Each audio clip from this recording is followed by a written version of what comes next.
안녕하세요. 경매톡톡입니다. 이번 시간에는 물건을 소개한다기보다는 여러분들이 사용을 하고 계시는 유료 경매 사이트 관련해 가지고 영상을 한번 준비를 해 보았습니다.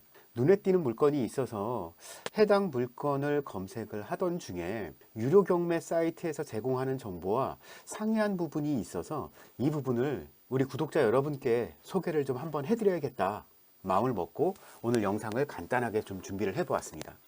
여러분들도 함께 보시면 좋을 것 같아요.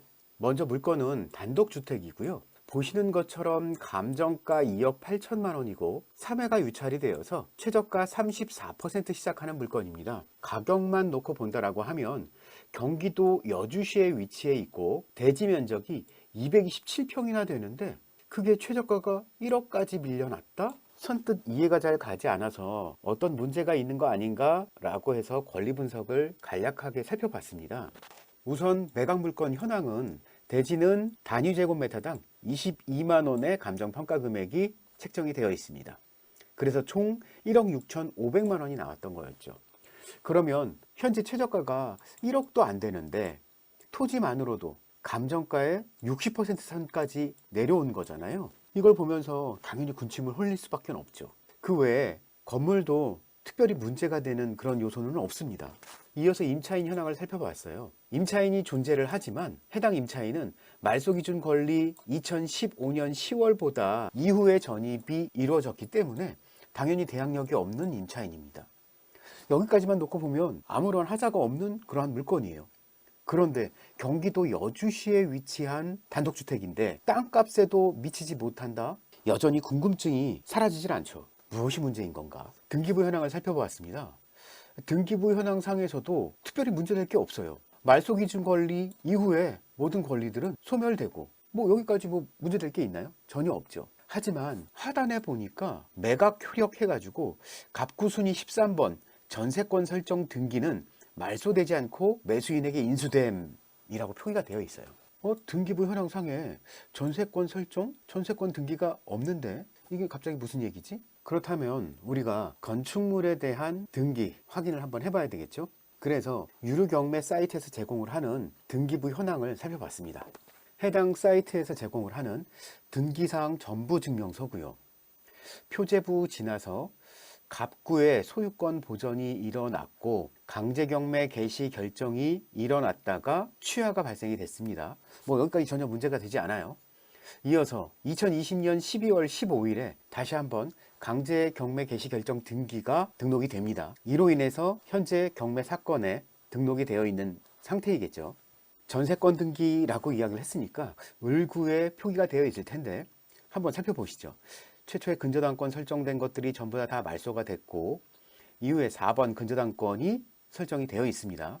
현재 이것은 살아있는 근저당입니다. 이어서 2번 근저당 설정이 말소된 것을 확인을 할 수 있고 마지막에 근저당권이 설정이 되어 있는 것까지 확인을 했습니다. 그러면 어디에도 전세권 등기 현황 상황을 확인을 할 수가 없네요. 이건 문제가 있는 자료다 라고 판단이 들어서 제가 별도로 다시 등기부 현황을 발급을 받아 보았습니다. 자, 지금 보시는 것이 신남리 45-40의 등기사항 전부 증명서고요. 동일합니다. 표제부 갑구 내려가시다 보면 이게 조금 내용이 좀 추가된 것을 확인하실 수가 있으시죠. 자, 그러면 지금은 가장 이슈가 되는 부분은 전세권이기 때문에 전세권 여부를 한번 살펴보도록 하시죠. 계속해서 내려가시면 을구에 근저당권이 설정이 되었다가 말소가 되고 반복을 하고 보았더니 전세권 설정 등기가 되어 있네요. 2022년 3월 15일에 1억 6,700만 원의 전세권 등기가 설정이 되어 있는 것을 확인을 할 수가 있었습니다. 이어서 조금 더 구체적으로 사건을 살펴보기 위해서 그 법원에서 발행한 매각 물건 명세서를 한번 확인을 해 보았습니다. 보았더니 중복 경매로 진행이 되고 있는 물건이고요. 김땡땡 씨와 정땡땡 씨가 전세권 등기를 진행을 했었고 최초의 전입 일자는 2016년 7월 6일로 표기가 되어 있고 상단에 보니 최선순위 설정이 즉 말소기준 권리가 2020년 4월 8일이라는 것을 확인을 할 수가 있습니다. 자, 말소기준 권리가 2022년 4월 8일이고 전세권 등기가 이루어진 주거 임차인의 전입신고일은 2016년 7월 6일입니다. 자, 이 두 가지 기억을 해주시고, 자, 이제 다시 물건으로 이동을 해볼게요. 자, 설명이 굉장히 좀 길어지고 복잡해졌는데 결론만 간단하게 말씀을 드릴게요. 유료경매 사이트에서 제공을 하고 있는 본 사건의 말소기준 권리 2015년으로 기록이 되어 있죠. 이거 자체가 잘못되어 있어요. 유료경매 사이트에서는 최초의 등기부등본을 발행을 했을 때 당시의 데이터 기준으로는 아마 보시는 해당 근저당이 살아있는 것으로 집계가 되어 있을 거예요. 하지만 본 물건에 해당 근저당은 이미 말소가 되어 있는 상태였고 실질적인 말소 기준 권리는 2022년이기 때문에 본 물건의 임차인이 가지고 있는 보증금 1억 6,700만 원은 대항력이 없는 게 아니라 있는 것으로 확인을 해볼 수 있습니다. 즉 단순하게 유료경매 사이트에서 제공을 하는 정보만 믿고 입찰을 참여했다면 아마 생각지도 못한 추가 비용이 어마어마하게 발생이 됐을 겁니다. 여러분들이 보고 계신 유료경매 사이트는 본 사건이 어떻게 기록되어 있는지 한번 살펴보세요. 오늘 영상을 만든 가장 중요한 요점은 유료경매 사이트에서 제공을 하는 자료들만 전적으로 신뢰를 하지는 말아라. 반드시 중복 체크 필요하다라는 부분 설명드리고자 본 영상을 좀 준비를 해보았습니다.